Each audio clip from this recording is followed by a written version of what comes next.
Hello and welcome, everyone.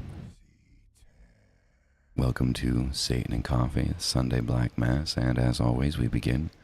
Hail Satan, hail Lilith, hail Lucifer, hail Paimon, hail Baphomet, hail thyself. We reject the Trinity. We reject the baptism of John. We reject the baptism of the Spirit. How's it going, everyone? Welcome, welcome, welcome.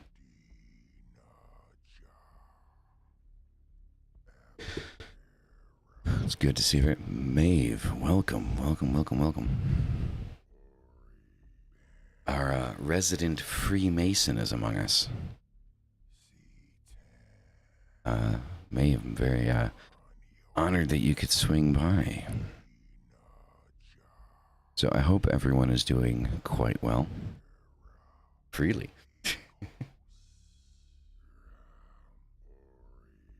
So it has been an interesting week. I think the energy of this week has been rather exhausting. I feel that exhaustion is well worth it for the things to come in the coming weeks. I believe that after today's show, I do hope that you all are able to leave with a little bit more power and black flame under you. Shadows are comfy. Yes, they are. Yes, they are. Lady Tessa, welcome, welcome, welcome. So for those of you that are members, today I am going to be recording first couple of member-only videos. I will be doing, I would be attempting to consistently do a Sunday weekly shadow reading for members. Okay, remember you guys are able to reach out to me and ask for a read if you're a member once a month, or Mystic if that's who you want to read for you. One of our honorable denizens, Evie, will be getting a read for me soon. I need to record that today, so Evie, if you're here, it will be recorded today and uploaded for you. So, yes, today we're going to be talking about Satanic discipline, the discipline of the left-hand path, and psychic vampirism. And I believe one of the reasons why times can feel as if they are trying is because of the fact there are so many psychic vampires out there that don't even realize that they're psychic vampires. One thing that I've noted when around a psychic vampire, when you're in discourse with a psychic vampire, when you begin to fight your position with a psychic vampire, one easy way to know that you are combating a psychic vampire is that despite the anger and enragement that you feel an overwhelming sense of being tired. Your entire body just drains. Many narcissists are psychic vampires. They intentionally try to initiate combative behavior with you to drain that energy from you and make it so that you are incapable of defending yourself. You just feel completely drained. You feel completely dropped out. And so we're going to be discussing that today. So we are going to begin with the psychic vampirism, and then we're going to begin talking about the discipline aspect of things. And we're going to get into graven detail about the idea of discipline. I know that some people out there are not fans of the word discipline because I suppose to some it does seem to sound a bit militant. However, when I think of discipline, I think of something you are dedicated to, right? Many trades are considered disciplines, right? So, I mean, plumbing, carpentry, construction, even pottery, making sculptures. Artists practice inside of disciplines, right?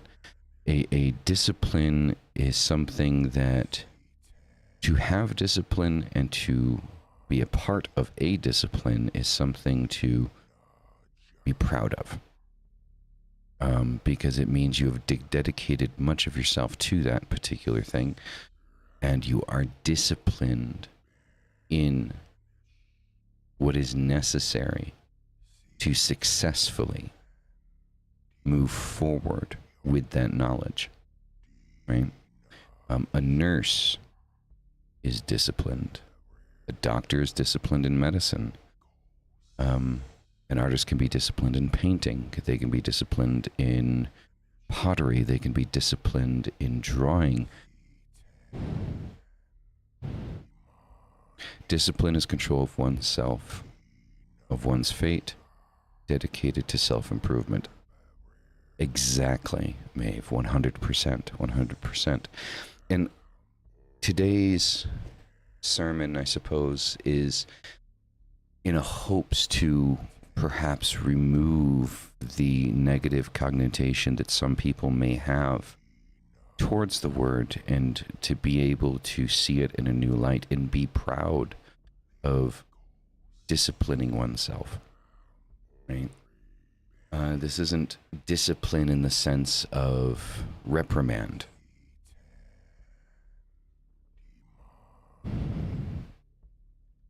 Currently learning discipline to improve oneself. Exactly. There's absolutely nothing wrong with it. Absolutely nothing wrong with it. And by the way, guys, I love seeing the Baphomet emojis in the chat. Baphomet there saying hi. So, if you guys want to know what kind of emojis there are, we have Baphomet saying hi, Baphomet saying going to hell, and there's two other Baphomet emojis that are quite funny to see. And there he is. So I quite like those. I quite like those. Yeah, those are amazing emojis.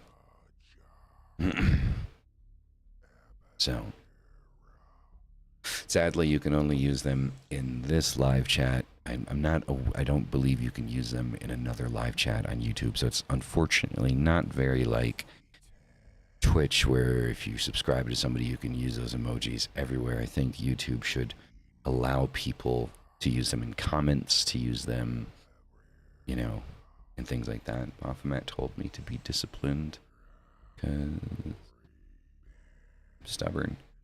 Well, I mean, Baphomet is a focal point of balance, right? One of the biggest things to understand about working with Baphomet is Baphomet isn't for everybody. Baphomet isn't about obtaining material possessions. It isn't about improving your economic situation. It's about improving yourself. That's what work with Baphomet does.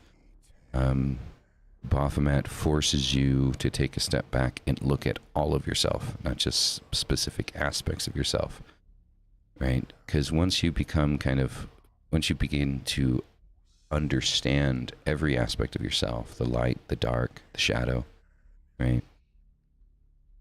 And you begin to accept those parts of yourself, because many of us try to hide and fight those aspects of ourselves, right? For one reason or another, right? And it's in a constant battle to openly accept those parts of ourselves, of who we are, what we are, internally. And with Baphomet, working with Baphomet extensively in my successes and history, with Baphometic magic, right? Baphometic gnosis. It is definitely, working with Baphomet is not a comfortable deity to work with. But if you can get past the uncomfortability, the anxiety of opening yourself up to yourself, right? Before you can open up yourself to anyone, you need to be able to open up yourself to yourself, to understand yourself. Relationships, for example, this is one of the reasons why I think many of us get into relationships, and when our relationships end, you know, you're a different person. Right? You become a different person. Or at least this person describes you. You're not who I met. And that generally happens. Like, we like to kind of brush that off and say, no, I'm still me. You know, you just wanted to move on. But if we really take the left-hand path approach here and examine ourselves and examine our behaviors and the things that we did at the beginning of a relationship compared to the things that we did towards the ending of said relationship, we can begin to realize that, yes, there were aspects of ourselves that began to change because we began to feel comfortable around that individual, and those aspects of ourselves that we don't even show ourselves begin to come out, right? And so in order to, you know, alleviate that from happening, one must open oneself up to oneself, right? And once you're able to do that, you're able to open yourself up to who you are and to see every aspect of yourself. Then the next person that you get close to is going to know the true you, because you know the true you.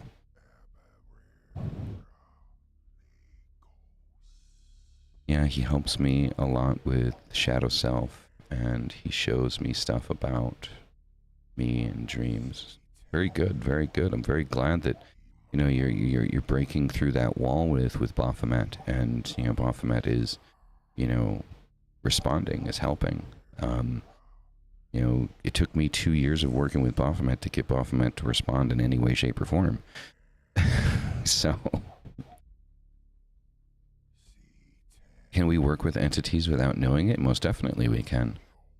So we're aware that entities can begin to kind of creep through the cracks and present themselves to us, right? Right. So if you start seeing a lot about King Paimon, for example, right? You're an artist, you're a writer, you're a creator, you make things. And for some reason you start to see, you know, a lot of conversation happening about King Paimon, despite the fact that you've not actually looked anything up about King Paimon.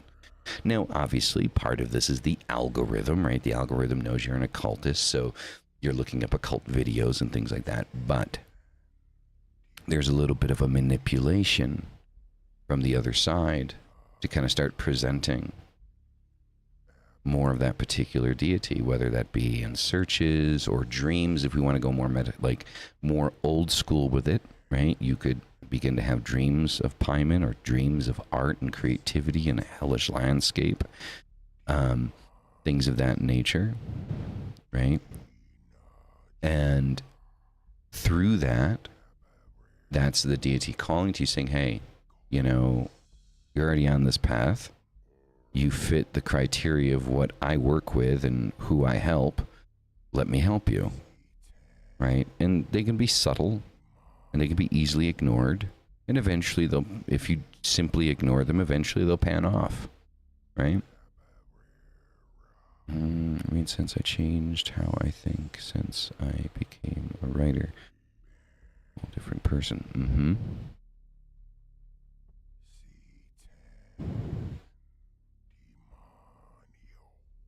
To my writing teacher. Now it's different.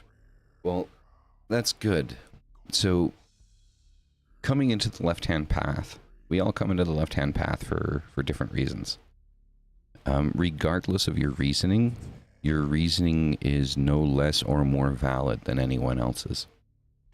Right? So, if you began your journey on the left-hand path because of wanting to impress someone else, that was just the push that you needed to go that direction. So, by pushing in that direction, you opened up doors for yourself and you began to walk that path. Not for the sake of someone else, but for yourself.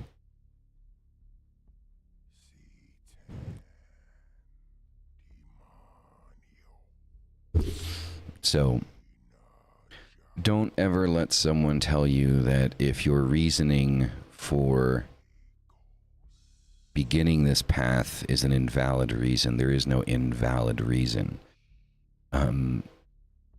Deities will call to us, the path will call to us, and we will find our way to it one way or another. Right? Some of us, we started because we just want to piss off our parents. Like when we were kids. Let's be completely honest. I mean, if we were in a live room right now and I said, raise your hand if you wanted to piss your parents off, I'm sure that there'd be a lot of people that would raise their hands. You know, so a lot of us just did it that way. It's like, we're in high school, we were goth. Well, what's the next thing that connects to heavy, hard, dark music and black clothes? Well, the Satanic Bible, of course, right? And then what happens is as we begin to read it, it starts to move itself from, I'm doing this to be rebellious, to this makes sense. I want to know more. I want to follow this path. This resonates with me. So regardless of the way or reason that you found your way to the left-hand path, the only thing that matters is that you found your way to the left-hand path. That's it. Let's begin reading. Not all vampires suck blood. Satanism represents responsibility to the responsible instead of concern for psychic vampires. So again, this is one of those phrases that is very popular from this book. Responsibility to the responsible. Responsibility to oneself. Responsibility for yourself, your actions, your decisions, your movements. Right? Psychic vampires, essentially, most of them are narcissists. Most of them will never, ever accept any personal responsibility for any action they take. It will always be the fault of someone else. We become the victim because we allow ourselves to fall into that game and become the reason for someone else's failures. And the important aspect of responsibility to the responsible is understanding that you are not responsible for the actions of someone else, regardless of your involvement or level of involvement with said person.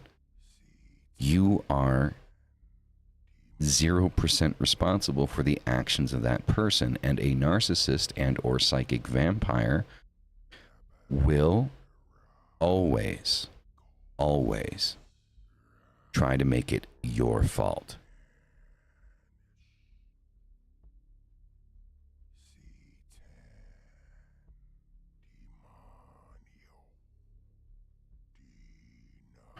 I've always found that looking into mirrors in a dream is kind of impossible.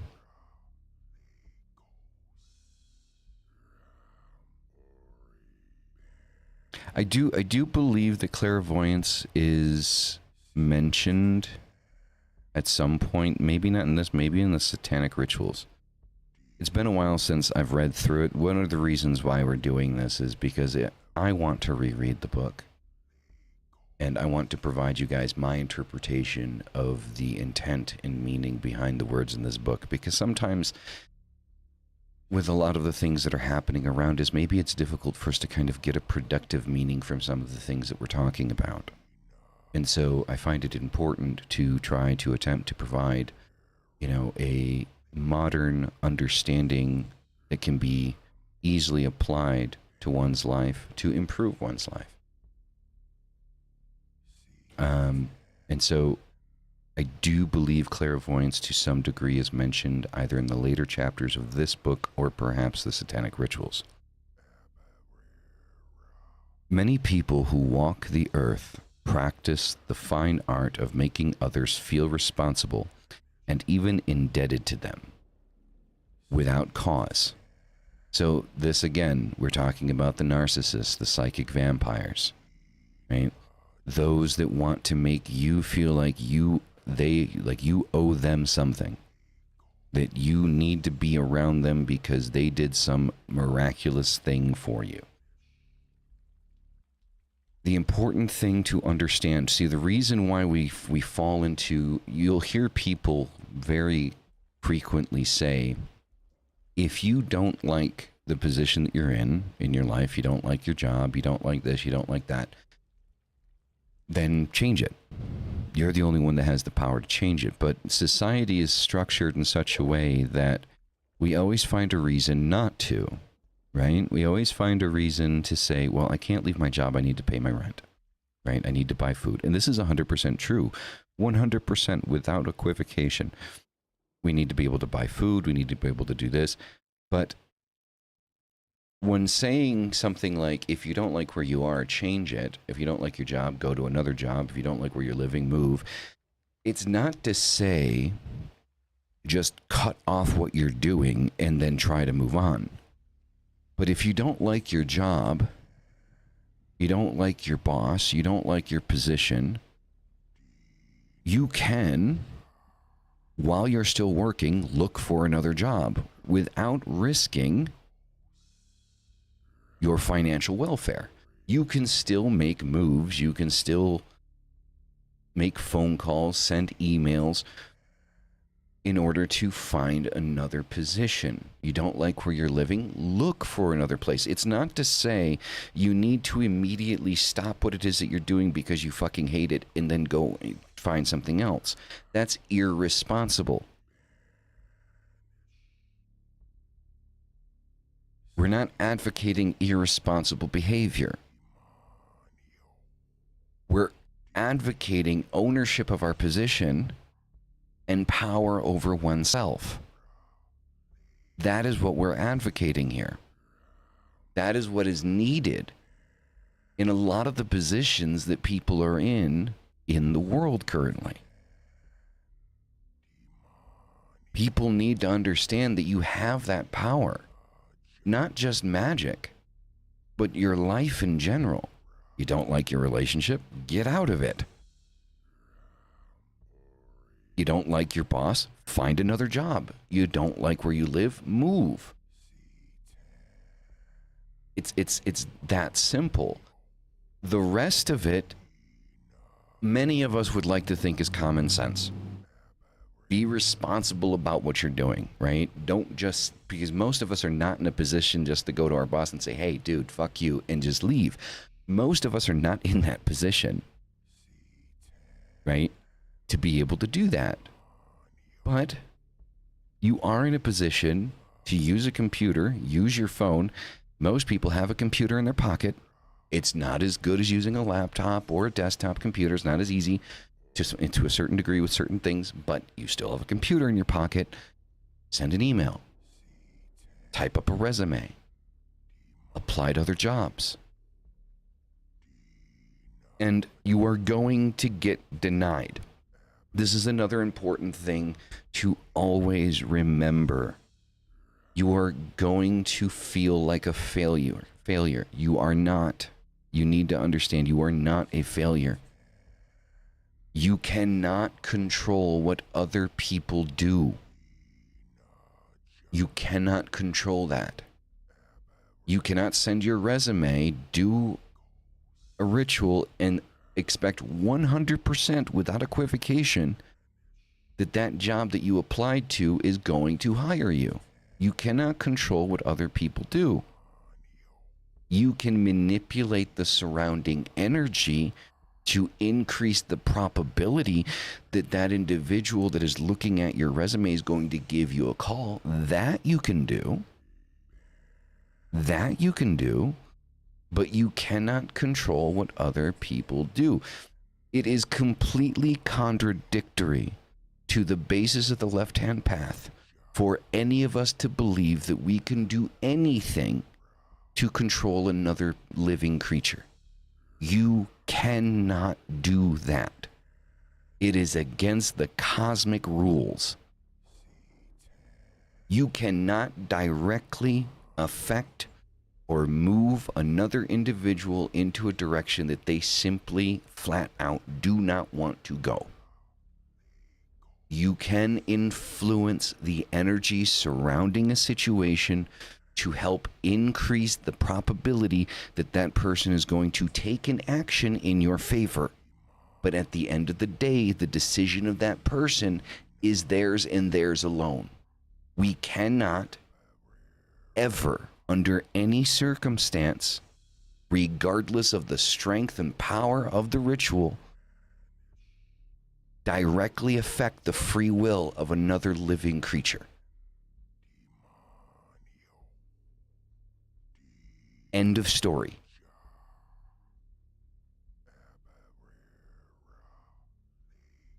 There are many people out there that believe wholeheartedly that they can do a simple little spell,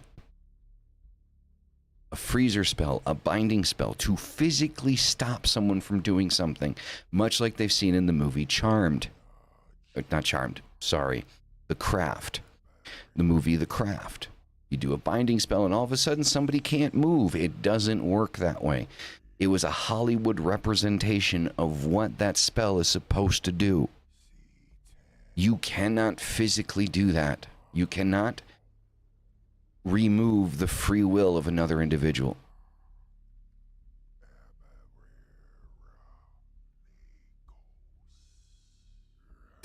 If your chances without magic is 1 out of 10, your chances with magic is 2 out of 11. And here's the thing. Now, I know that this might sound like something that is disappointing to a lot of people, maybe people that are getting into the occult, and this is a disappointing thing to them, that they can't control another individual. This works to your benefit, okay? Because there is such a thing as something that is meant for you, right? You, as a magical, spiritual being of the universe, there are things that are meant for you. If you make the correct decisions. See, I'm one of those people that I do not believe that when somebody begins to take drugs, for example, and they become a junkie, that that's what they're meant for. I do not believe that that individual was predestined to live in the street and use drugs. I believe that that person went through hell, couldn't find a way out, couldn't find a support system, and did whatever it was they could to make themselves feel whatever it is they needed to feel. I do not believe that that was predestined for them. But on the paths that we move on, When we begin to move a direction, you have to understand, when we move in the universe, we are spiritual beings. We create a wake around us like a boat going through water. As we move through life, every choice and every decision we make, every turn we make, creates a ripple. With each and every moment that we move around, that we breathe, that we wake up every single morning, we are creating a ripple. That ripple that we are creating around us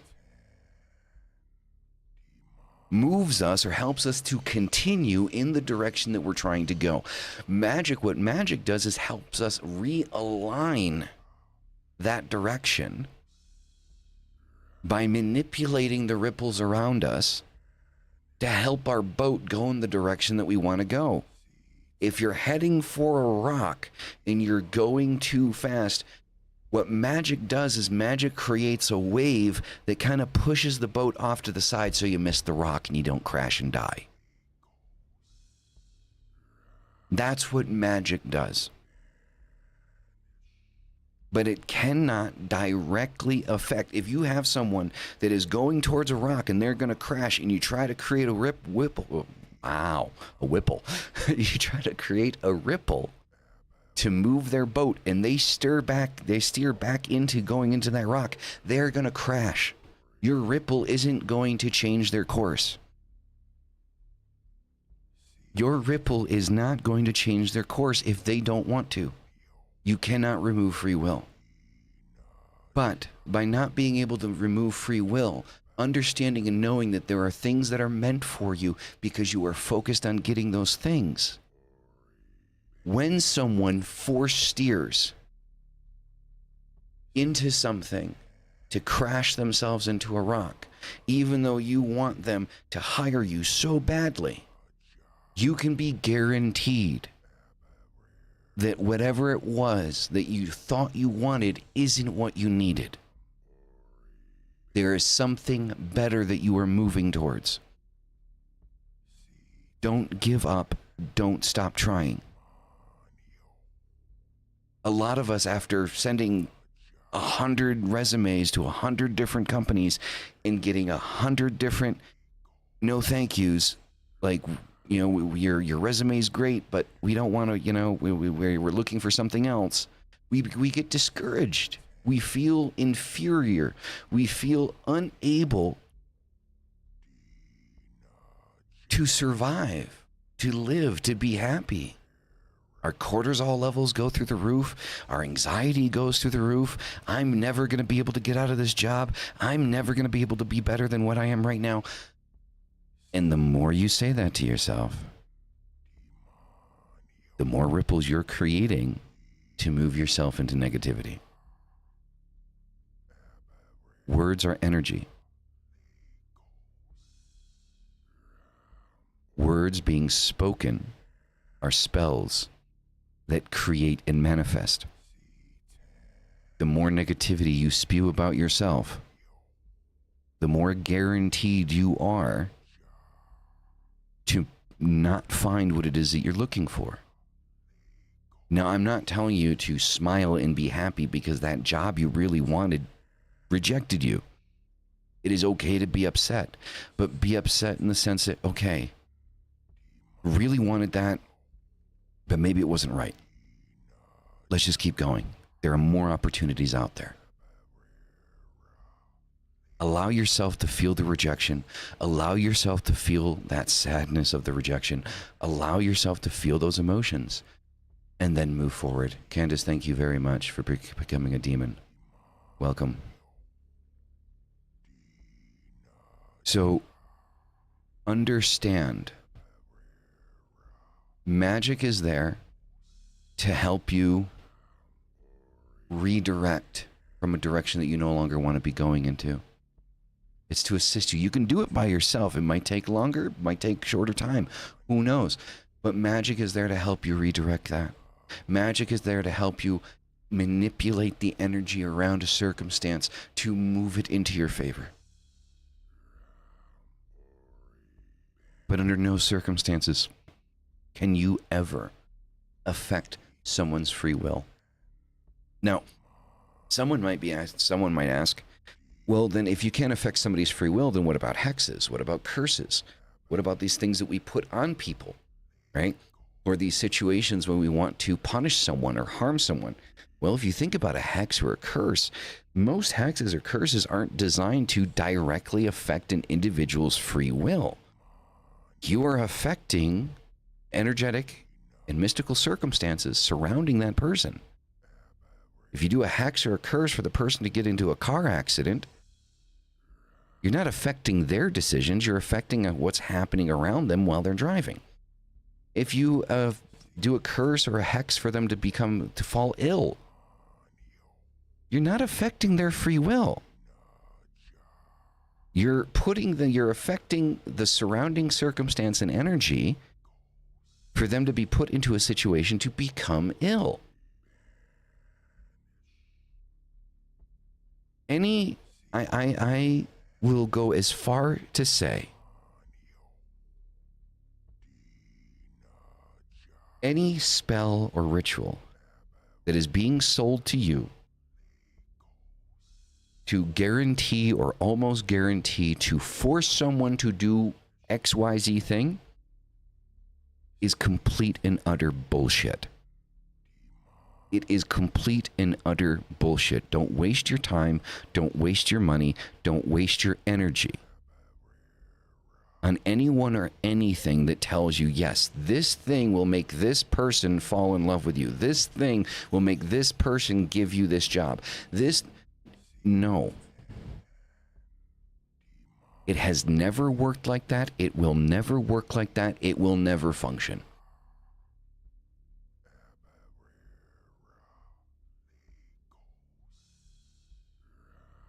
It's extremely important to remember this, because there's a lot of people out there talking about, oh, well, we can make this person do this.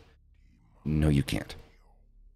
I don't care how many witches you have in your coven and how many full moons you do your rituals in.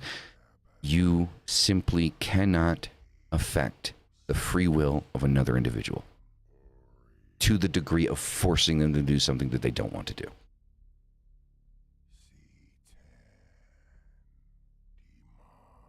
And in my personal opinion, even if it was possible, what kind of person would that make you for being able to do that to another individual? Personal responsibility. There are simply actions that are just horrendous. And removing the free will of another individual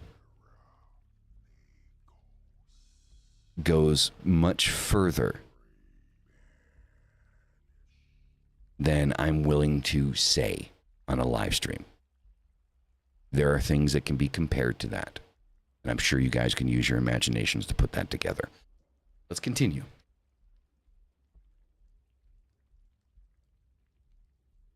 Satanism observes these leeches in their true light. Psychic vampires are individuals who drain others of their vital energy. This type of person can be found in all avenues of society.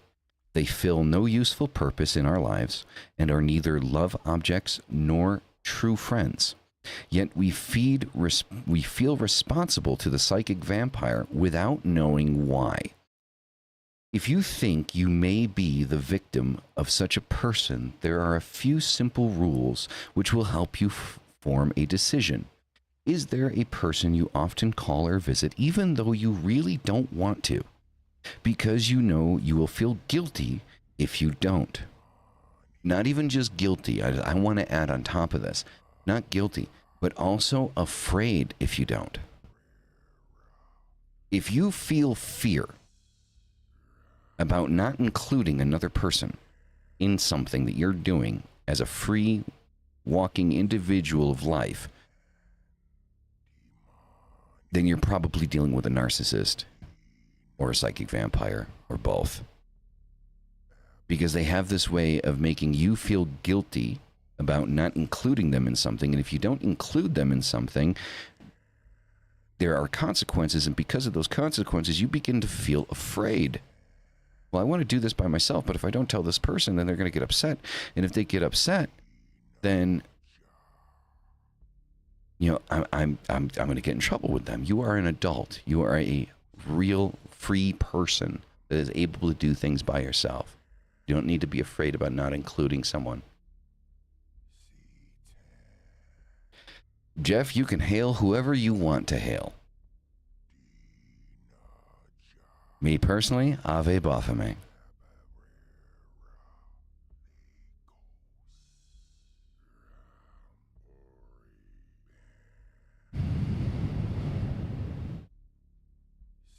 Well, Jeff, this is a black mass. This is a satanic mass. But all are welcome. So, Jeff, if you want to hail Jesus, feel free to hail Jesus. But you're also welcome to be here in the black mass.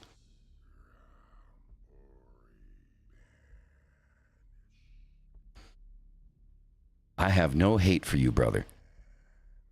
I don't want to change your beliefs. I don't want to go to war with you. If you feel the need to do so, then that's on you, my friend.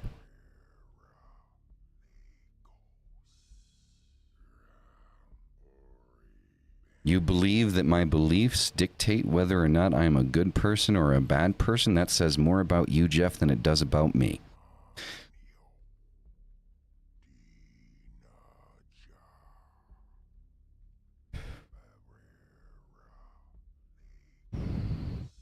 I have family members I had to cut off. Exactly, Candace, exactly.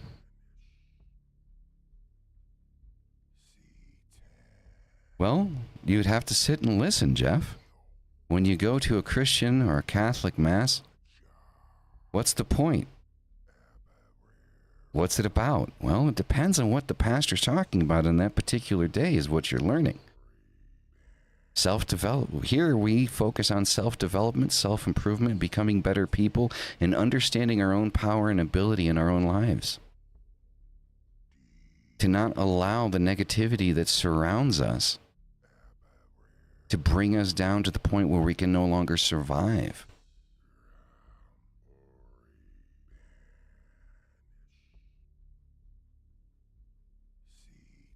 Let us continue.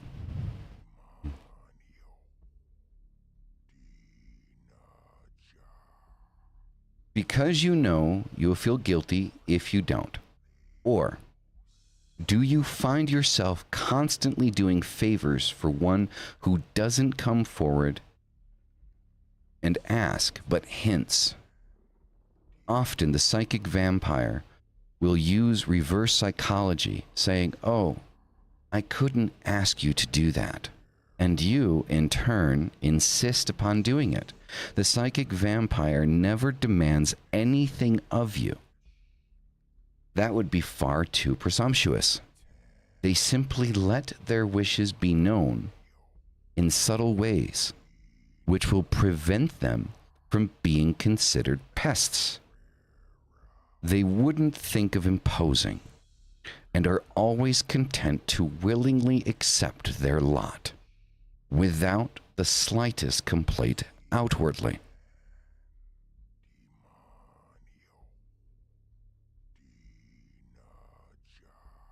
So again, when it comes to psychic vampirism, the narcissist, right?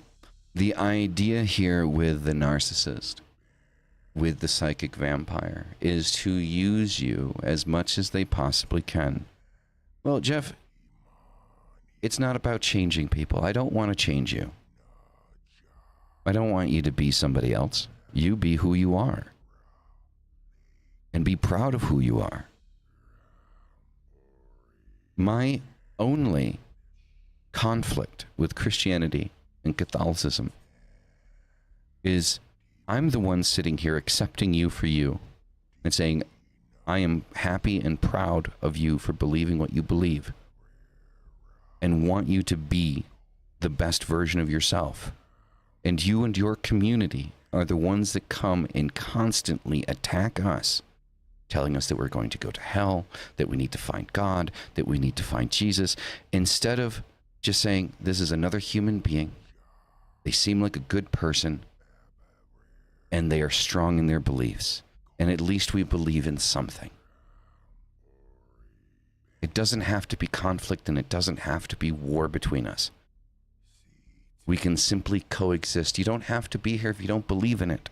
If you believe that being here is going to tarnish your existence with your God and your Jesus, you don't have to be here. If you want to be here, you're more than welcome. Do I consider myself a priest? No. No, no, no, no, no, no. No, no, no, no, no. Some may consider me magus. Some may consider me reverend. I won't self-title. I merely express my ideas regarding this literature here to help people overcome difficult situations.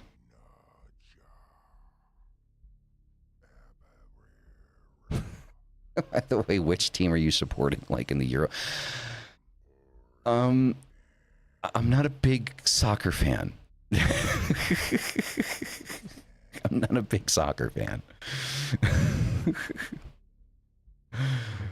But thank you. Thank you, thank you, thank you. But, I mean, you enjoy it. You enjoy it.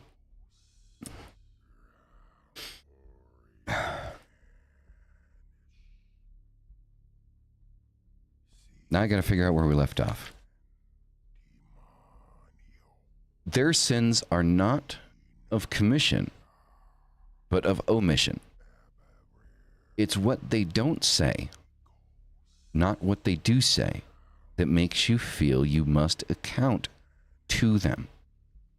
They are much too crafty to make overt demands upon you, because they know you would resent it and would have a tangible and legitimate reason for denying them.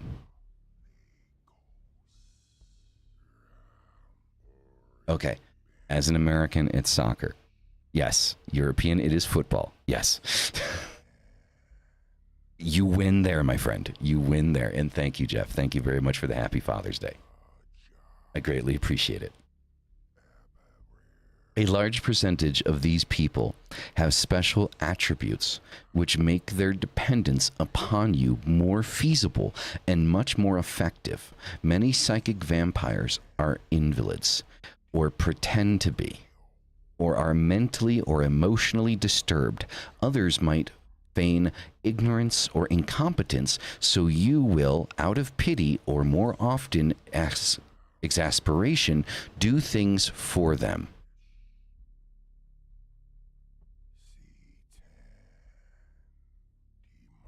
No, we're coining that. We're calling Anton Lava from now on.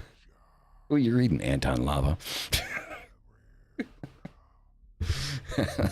I'm sorry. I think that's great.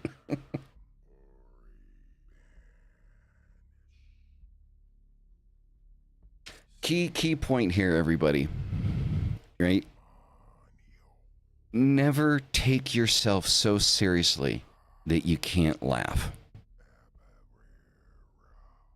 Never take yourself so seriously that you can't laugh. Life is too short to have a stick up your ass so far that everything has to be the end of the world.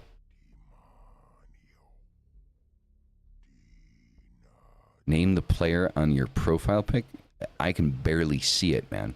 I can't see your profile pic. I'm looking through OBS here, man.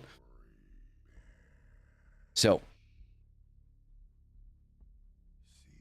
with that, how does the psychic vampirism move into satanic discipline and the discipline of the left-hand path? Now we're getting into the discipline aspect here. So discipline is an extremely important aspect in all of our lives. Now, a lot of people, like I said, are afraid of the word or the term discipline because they think of some type of militant repercussion or, you know, reprimand for negative or unwelcome or wanted behavior. And, you know, we are, you know, not Christians here, right? It is not spare the rod, spare the child, right? You know, it is... Discipline is you focusing on your self-improvement. It's doing things even though you don't want to do them. There are going to be moments where you don't want to get out of bed. Discipline dictates that you do. There are going to be moments that you don't want to go to the gym. Discipline dictates that you do. There are going to be moments that you don't want to do the ritual. Discipline dictates that you do. There are going to be moments where you're just going to want to give up on everything, and discipline dictates that you don't. And the easiest way to look at that, many of us in this chat right now have been through hell and back. Many of us have suffered so many traumas in our lives, whether they be childhood traumas or adult traumas. Many of us have been taken advantage of. Many of us have been used. Many of us have been abused. It is that discipline of life is to the reason we are still here. So whenever you doubt inside yourself that whether or not you have the discipline to pull through and survive and come out on the other side of a bad situation, the only thing you need to remember is you're still here now. Everything that you went through in the past that you thought you would not be able to get through, you would not be able to get to the other side of this, you would not be able to reach the apex of the mountain you were climbing. But you did. You've already done it. You've already done it multiple times in your life. You've already proven to yourself multiple times that you can survive, that you can go through, and survive and come out on the other side on a better side of things. You've already proven that to yourself multiple times in your life.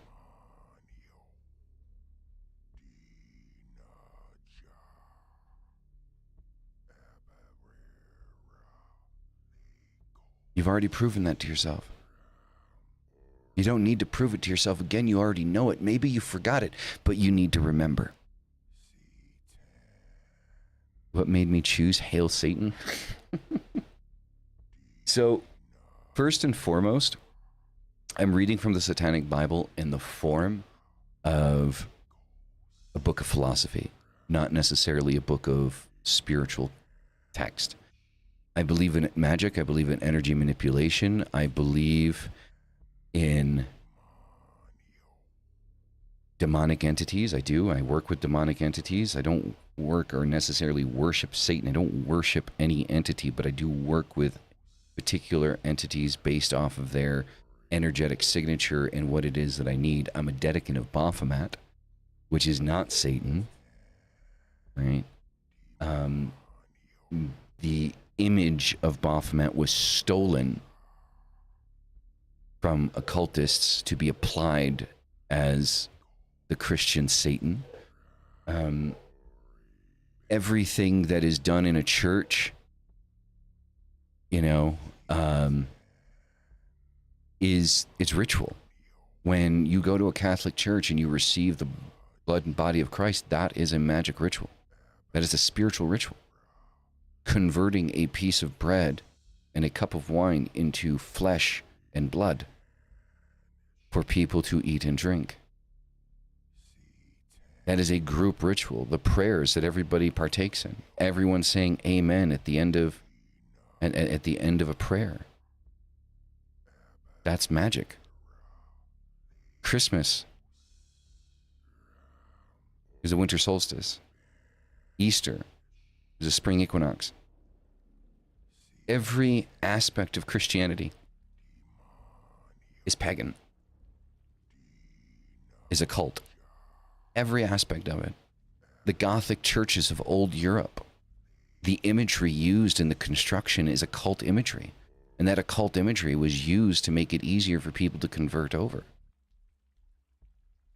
To convert from occultism, paganism, to Christianity, Catholicism. Fear and manipulation were the tools used to convert people to a religion, to the one God. And even the concept of Christianity, Catholicism is polytheistic. It's not monotheistic. People are confused by this. Christianity in and of itself is polytheistic. Because you pray to saints. You pray to Jesus. You pray to God. You pray to Guadalupe. If you're Mexican Catholic, right, or Latin American Catholic, Guadalupe, like La Virgen Guadalupe, or the Virgin Mary. Um, if the Holy Spirit is three, right?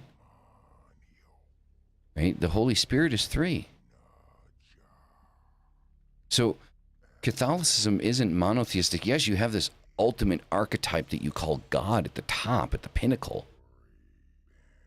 But then the undersex, it's polytheism. It's not monotheism. You're tricked into believing and thinking that it's monotheism, but it's polytheism. What's the point that I'm trying to prove? I'm just telling you facts. That's it. I'm not trying to prove anything. You're either going to take what I'm saying and say it's bullshit and move on, or you're going to think about it, maybe look it up and go from there. I don't want to convert you, but this is what if you asked me why I chose what I chose, and I'm telling you why I chose what I chose. All of the things that I'm telling you right now that I've realized in my research, my investigation, I've read the Bible, man. Like, I've read the Bible, the Old Testament and the New Testament 3 times. I've read the Torah 3 times. I've read the Quran 3 times. I know my scripture. And I've been through the ringer with it. I'm not trying to prove a point. You asked a question and I'm answering it.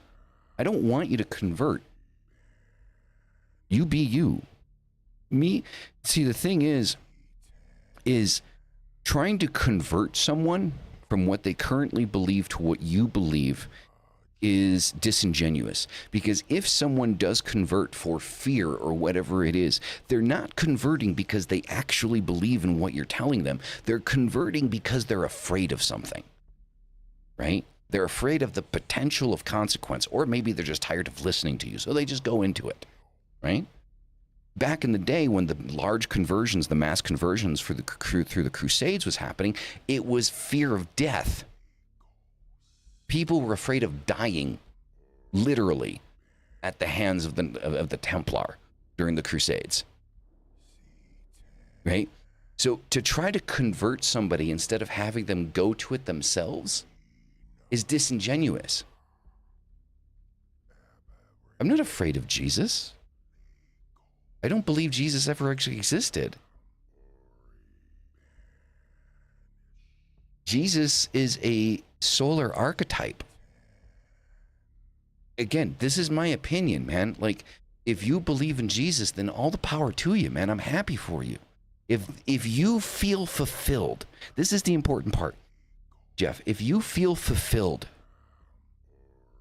with what you believe, if you feel complete going to church and receiving the blood and body of Christ and praying to Jesus and being in that, if you feel fulfilled, brother, I am happy for you.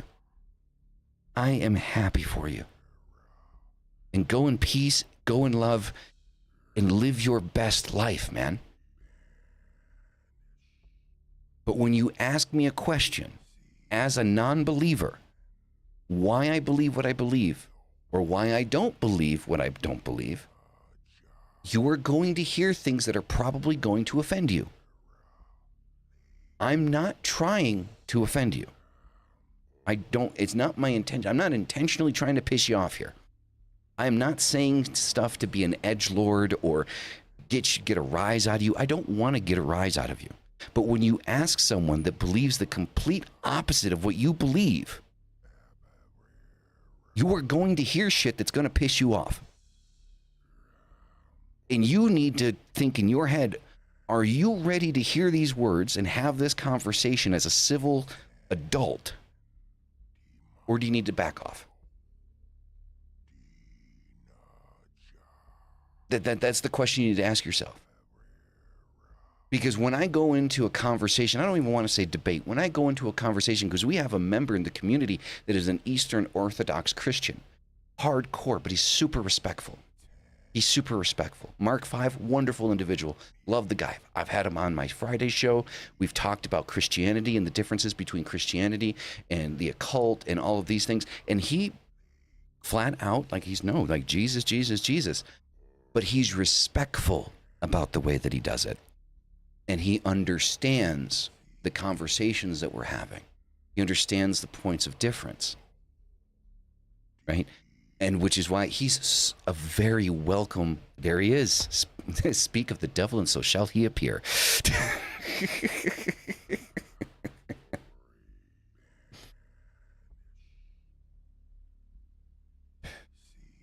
You know, so Mark has nothing but love from us. Mark is a beautiful individual that I have had heartfelt conversations with that man that I will take to my grave and smile. But trying to convert someone is disingenuous. If Jesus, let's just say hypothetically, Jeff, Jesus is real. I'm wrong, right? Let's say I'm completely wrong and Jesus is real, God is real, everything you guys preach is real, right? That is something that I need to find myself. Because if I force myself to convert over, it's disingenuous and I'm not 100% there. I'm not 100% there in my heart and in my soul to live in that belief if I convert because someone tells me to do it. So with Mark 5, he used to be an occultist. He is now an Eastern Orthodox Christian. He came to his conclusions by himself, and his heart is 100% there. Much like Jeff, I believe your heart is 100% there. But we're not here to convert anyone. If you believe in Jesus and you believe in God, brother, I am happy for you. But if you're going to ask me questions, I'm going to answer those questions. And if you're going to be offended by the answers that I give you, you're probably not ready for the conversation that we're trying to have. That's my point of view.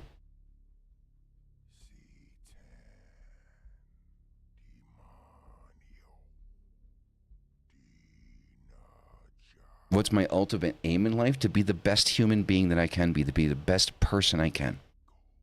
To help as many people as I possibly can. To lift up as many people as I possibly can. To help them get out of the shit that they're in because they feel like they can't. That's my aim in life. To be the absolute best version of myself, to help as many people as I can. I don't want people to believe what I believe. I want people to believe in themselves. What I believe is for me. What the other people in this chat believe is for them. What this conversation is about isn't about people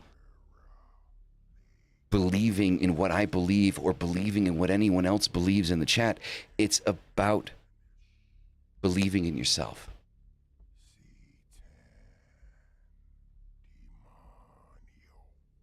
And that's what I try to provide, because sometimes we run into situations where even if we have God, we don't believe in ourselves. Even if you believe in God, even if you're a Christian, even if you're a Catholic, sometimes that situation in life happens and you stop believing in your own ability to do things. And it doesn't matter what deity, what God you worship. If you don't believe in yourself, getting that foot out of bed and putting your shoe on is impossible. I want people to believe in themselves, which is why the slogan of all of my shows is Hail Thyself. Because just like before you can help someone with money, before you can help someone in anything, you need to be good in those situations. Before you can hail anything external of yourself, you need to believe in your own power before you start believing in the power of something outside of you.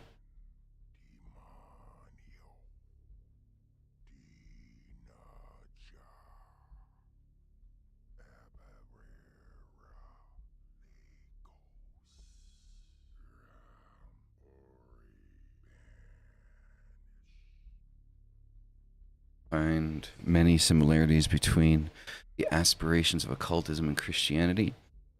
That's why I prefer to find common ground as a baseline for communication.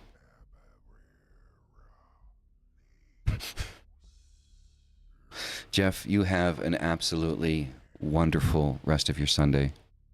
God bless, and happy Father's Day.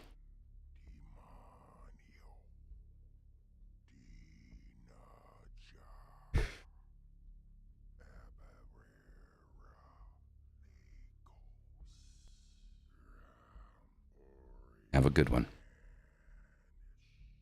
See, and it's not being afraid of being on common ground. I may not believe in the same God that Jeff does, but it doesn't hurt me at all to tell him God bless, because that's what he believes. It doesn't hurt me at all to say that. It doesn't change anything about what I believe. It doesn't change anything. First time on here. Well, welcome. Welcome, welcome. I'm probably just going to call you Infinity because that's the name that I see.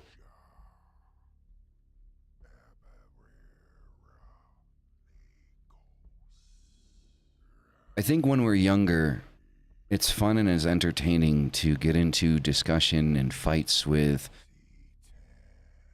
Christians and Catholics. But the thing is somebody has to be the mature party. And this isn't to say that Christians and Catholics are immature. Don't misunderstand this. But a lot of the evangelicals and a lot of the online personalities and the popular people that people look towards when it comes to Catholicism and Christianity outside of their own God, people like John Ramirez, things like that, these are people that are calling for war. They're calling for conflict. We need to be better than that. We need to be ready to have the conversation that they don't want to have.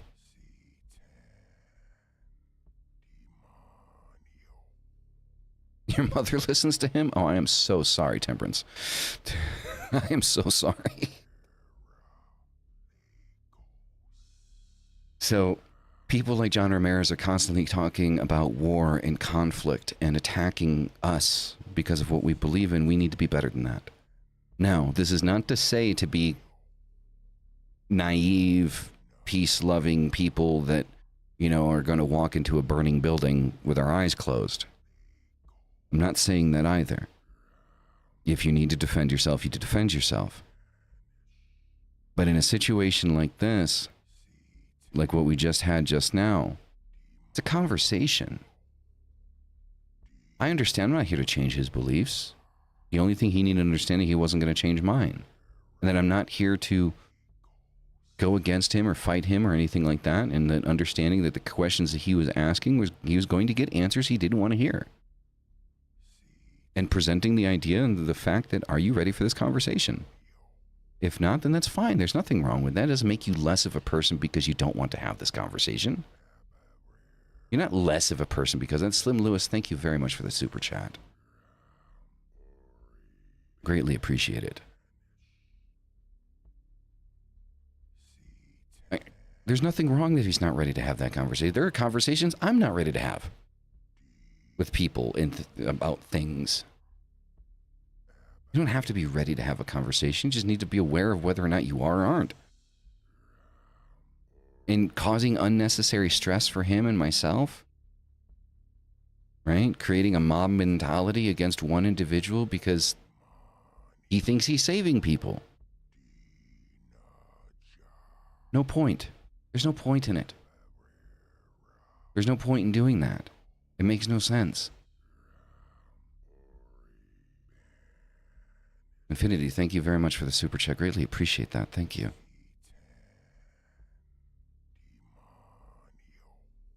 I'm willing to have a conversation with anyone about anything. Does it mean that I'm going to be on top of my game in the conversation? Of course not. Look, there are many times people catch me off, like when we're talking about, like, that's a good point. But when you get caught in those situations, it's important to understand responsibility to the responsible. It's important to understand and accept that, hey, man, you know, you got me. I'm not jumping off my bandwagon just yet, but you got me on that point. Be better people than what those outside of us are doing. I'm not going to lie, like, evangelical Christianity and Catholicism scares the shit out of me. The things that I've heard and the deep dives that I've done in that world, and it scares me because I dive deeper because of these shows. So I know what's happening, like in the underbelly of shit. So I do a deep dive and I see things that other people don't see because I'm going to the darkest sides of this shit. And yeah, evangelical Christianity and Catholicism, like it scares the shit out of me. And which is why I constantly talk about occult unification, not believing in the same thing. Believe what you believe, right? But occult unification just means that we're ready to stand for each other, right? We are a religious and spiritual minority on this planet. And if we don't look out for each other, nobody else is going to.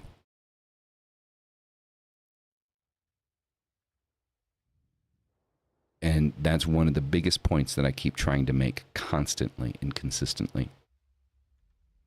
Is we need to stand for each other. What that looks like 100%, we'll find out. Right? I mean, we've already got our festivals, we've got things that we go to. That community awareness is something that needs to be talked about at these events that we have all over the world.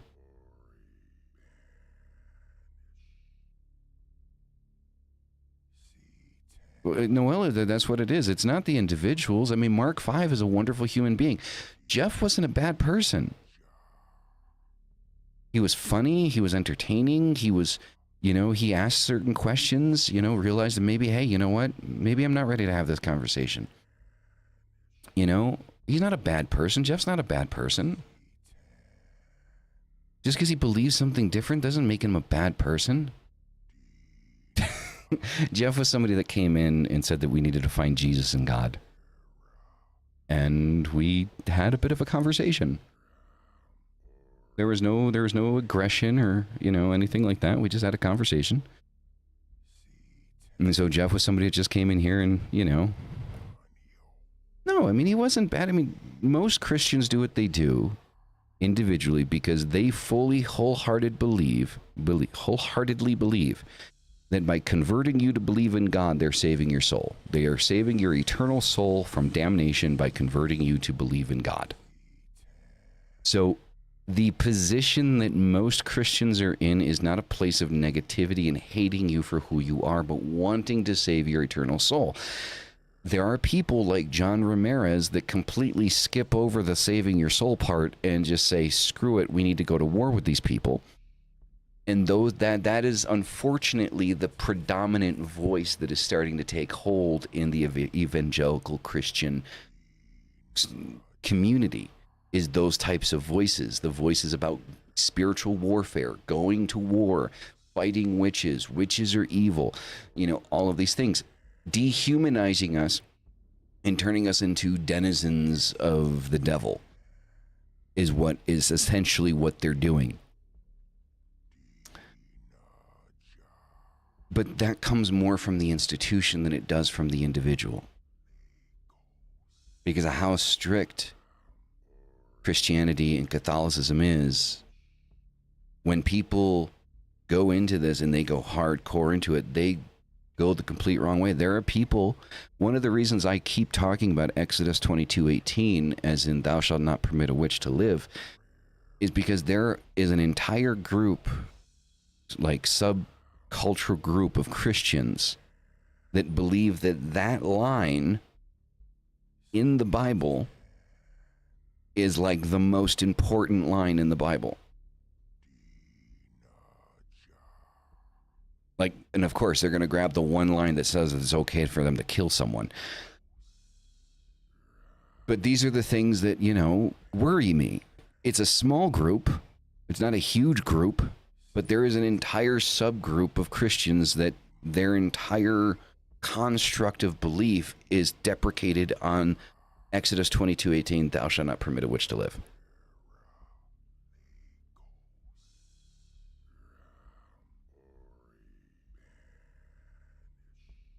So